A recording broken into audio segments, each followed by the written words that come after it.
It's not this, it's this. It's been so I forgot my intro. Who am I? Hey guys, it's Bwanz, and welcome back to the New Year's Bwanz Show channel retrospective update look back vlog. I don't know when I started doing these, but I remember it being a tradition, but I don't know if it really is. But I kind of just want to do it, so let's just do it. Also, for those worried, I am wearing the red shirt, so that's how you know this video is canon. But yeah, 2021. If you ignore the world ending and society crumbling around us, it was a pretty alright year. Some things happened on the channel, and some things are going to happen on the channel in the future. So why don't we just sit here, look back on what we've accomplished on the channel this year, look at what we're going to accomplish on the channel next year. Also, I got a neat little Q&A segment somewhere in this video. I don't know if it's going to be in the middle of something, because, spoiler alert, I hit 1,000 subscribers this year. I'm going to get more into that a little later once we do the Q&A segment for real, but for now, let's just look at what this shit I did this year, because in all honesty, I completely forgot the beginning of this year, so it's going to be a fun roller coaster for all of us. Let's go back on 2021 year in review for the Bwanz Show. The first upload is a skit titled What Nintendo's CEO is Probably Doing Right Now. This was in response to like a current event. I completely forgot what this was. I think it's still a good video, but I think it was clear after I made that it definitely was not the direction the channel was supposed to go in. Like, I thought the writing was good, I thought it was a funny video, and if I kept up it, I felt like I would be a better, like, skit writer, but I don't know. It just wasn't right. And to be honest, I wasn't really feeling the channel in any direction in the beginning of the year. It was definitely more growing pains. It was more like just growing pains into what I really wanted to do after I left commentary. Like, I tried to do the Dankest Hits stuff more regularly last year. It was pretty inconsistent with that, and looking back, I'm not really as proud of the videos that I made that year as I did this year, which we'll get to those. But yeah, the first upload, not really that reflective of what the channel did this year, so I don't really care about it. And then, just to get my comedy chops up, I played this really funny prank on my audience where I didn't upload for 3 months. I don't remember if the video took 3 months to make, or I just like sat on my ass looking at Twitter for like 90 days, but eventually I did get to actually making a video, and it was more the start of where the channel's direction is heading to now. I made the Jesus, April. I made the video on What Does the Fox Say? I think that video is pretty good. I enjoy what it did in terms of where the channel was going at that time.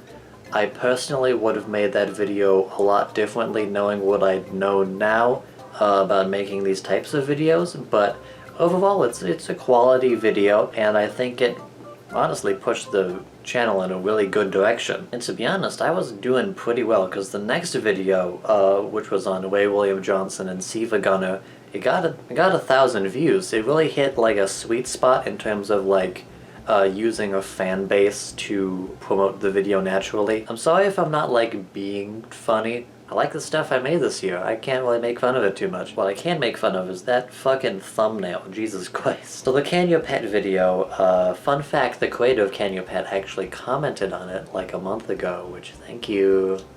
Call me. But that's more of just an ends to a mean, because immediately after that video, a month later, I created, apparently, for some reason, my most popular video ever. The Valve Guy video. It wasn't the video that I expected to like hit the sweet spot this hard, but honestly I'm glad it did. It was a really interesting topic for a video, even if the fan base that reached the video was more interested in like the Valve part of it and not more of like the internet mystery, I guess, but I can't really complain too much. I personally think it's a really good video, and even with whatever minor grievances I have with how it turned out and how the reception is, a lot of the views and subscribers are bleeding out into my other content, which I do enjoy, and it was the thing that pushed me over to 1,000 subscribers, which I will be thankful for always. Although, in all honesty, some of the videos that I'm making recently have been probably better in my personal opinion than the Valve video. It's just that I'm really shitty at picking good topics. Every once in a while I get like a Siva Gunner and like a Valve gaming mystery, but like, who cares about hot problems in 2021? Who cares about the I'm awesome guy? I mean, I cared about them, and apparently 200 people cared about both of those, but like, I am more interested in like niche things no one else in my genre is ever going to talk about. And that might be a detriment to how many people watch the videos, but I like the things that I'm making, so I can't complain too much. And if you noticed, I skipped the world's largest rubber duck video in that list, because most people did. I don't want this video to turn into like me just venting about numbers, but like, it's fun. And then after all that, we get to what I think is probably the best video that I put out this year, the Finger 11 video, which I'm honestly surprised that I put it out just normally within my schedule. I did not expect this video to just come out in a month, but it turned out really well in that time. It was definitely a more ambitious video than the previous ones, and it's shorter.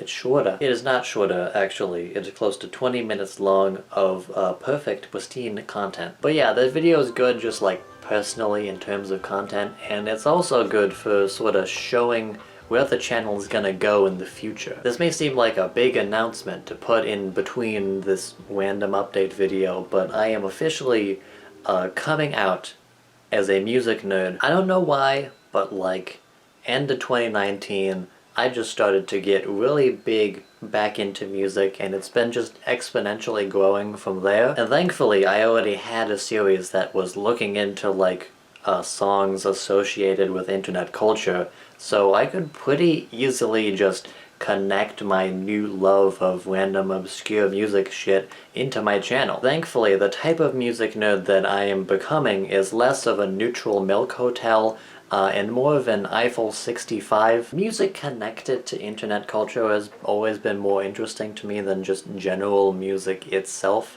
and I'm really glad that I'm able to uncover these types of stories on the channel. But yeah, most of the content ideas for the future do evolve around like meme music and like music connected to internet culture. I'm not sure how much of that is going to impede on the general internet oddity type videos like the Rubber Duck or Can Your Pet ones, but I'll be sure to squeeze those in. But obviously my interests align more with the meme music type of videos. Oh yeah, I forgot to mention, there's also the Whamageddon video, but I really just shit that one out, so we don't have to talk about it. I don't want to say that, I like that one. I've sort of completely 180'd my approach to how I make content. I initially thought that in this transitionary period, the broader that I make the things that I do on this channel, the more motivation that I'll have to just do whatever I want. But apparently that just doesn't work, and then I stop uploading for 3 months. And now that I've like narrowed it down to just those specific series and those specific types of topics to cover, I've actually been a lot more motivated to talk about the things that I'm interested in now. Although it is mostly because I narrowed down my topics to just things that I'm already hyper-fixated on, which definitely helps. If you want to be a good YouTuber, my advice is to have autism. I got a lot of really good unfinished scripts in the oven right now. The video that I have slated for February should be fun. I hope you guys will like what you see. There isn't really a goal in mind in terms of numbers this year. I'm mainly just trying to upload consistently enough for the channel to grow naturally on its own. What I've kind of learned from last year is that at my size at least, the only way that I'm able to grow on like a bigger scale than usual is to have those videos that hit that sweet spot. So as long as I just consistently make videos about interesting things that I'm interested in, hopefully other people will be interested in it and subscribe if they want to. But speaking of subscribing, it looks like 1,000 of you managed to do that. You stuck through it all, and you managed to get me somehow to 1,000 subscribers. I could not be more thankful, even though that is a relatively small number compared to a majority of this website. It's still an accomplishment, and I want to thank you guys for that. And the way that I will show my thanks in this video is in the most content creatory way I know how, by asking my Discord server, Twitter, and YouTube community tab to ask me questions for this Q&A segment that shall begin now. My question is, do you plan on doing any more streams or gaming videos with fans? I don't really consider myself that good of a live performer, and considering that it took me 3 tries to say that sentence correctly, I feel like that's a good enough example. But yeah, I think streaming is fun, and I've always been up for fan interaction, but I'm just not really that much of a live stream personality type, I guess.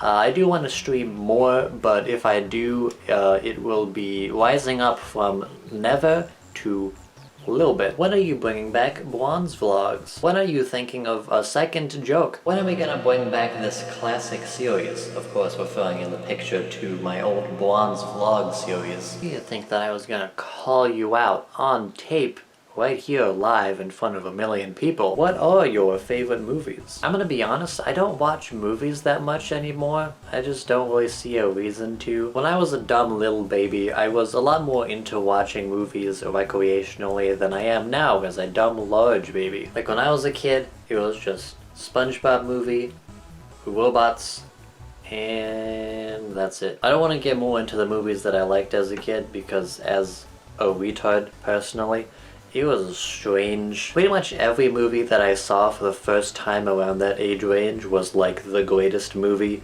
that I have ever saw, and I still hold it in high regard to this day, even though I probably shouldn't. Like, I don't think that our worn down VHS copy of Milo and Otis is really the cinematic masterpiece that you think it is, David. But in terms of recent movies, the only one that I can think of that I really enjoyed was Spider-Verse. This is just not really a hot take, that's just a really good movie. I don't know, does Inside count? Inside's a really good movie. If it is a movie, it resonated with me way more than I think it should, considering the fact that I've been wasting my life making YouTube content for the past 8 years. For some reason, I just related to the narrative. But yeah, I'm not that big into watching movies that often anymore. I personally have all I need by just watching Doug Walker's The Wall on repeat for most of the day. Top 5 YouTube content creators, excluding Doug Walker. See? Doug Walker. It's all connected. I think I'm just gonna list YouTubers that generally inspire me to make what I make, you know? If I actually listed all of the YouTubers that I watched the most, at least last year, I would be embarrassed to come out as a Markiplier fan. For one, let's just get this out of the way. Yes, I like Scott the Woz. Scott the Woz inspires the videos that I make, even though I've been doing my style, which is similar to Scott the Woz before I knew who Scott the Woz was. Scott the Woz. But if you're going to call me a Scott the Woz ripoff, then don't worry, because my second inspiration is also one. Mike the Snare, which I only just realized also has a the. Gotta change my name to Bwon's the Show. But Mike the Snare is probably one of the best comedic analytical music channels that I've discovered throughout 2021. He does stuff similar to what I do, except better and more focused on just general music and less on internet culture. I would recommend him if you're into that side of my content, but be warned, being subscribed to 3 Scott the Woz-esque channels will summon the devil. But back to more general inspirations, Wavy Web Surf has been like one of the pioneers of like internet oddity deep dive content. I know there are other channels that do the same thing as him, but he's the first one that I found, and honestly the one that inspires me to do what I do the most. I forgot, what's the number? I'll just say Markiplier, I don't really care. Hey man, I think you're super funny, and your videos are well made. Congrats on 1,000 subs. I would definitely eat a 3-course meal to your videos. Oh, thanks Aiden.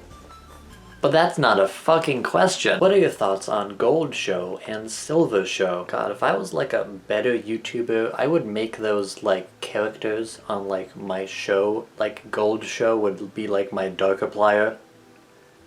For my younger viewers, Darkiplier is a kid. That's all we got for today's video. I hope that my answers were either funny or informative enough, and if they're not, suck it. All the stuff that I got cooking up for 2022 are very good, and I am very excited to show you what I got. But anyways, that is the whole video. In all honesty, I can see why I forgot why I made this a yearly thing, but be sure to like the video for some reason, and subscribe if you really are excited to see what more things could possibly come out of this face. I'll see you all in the next video.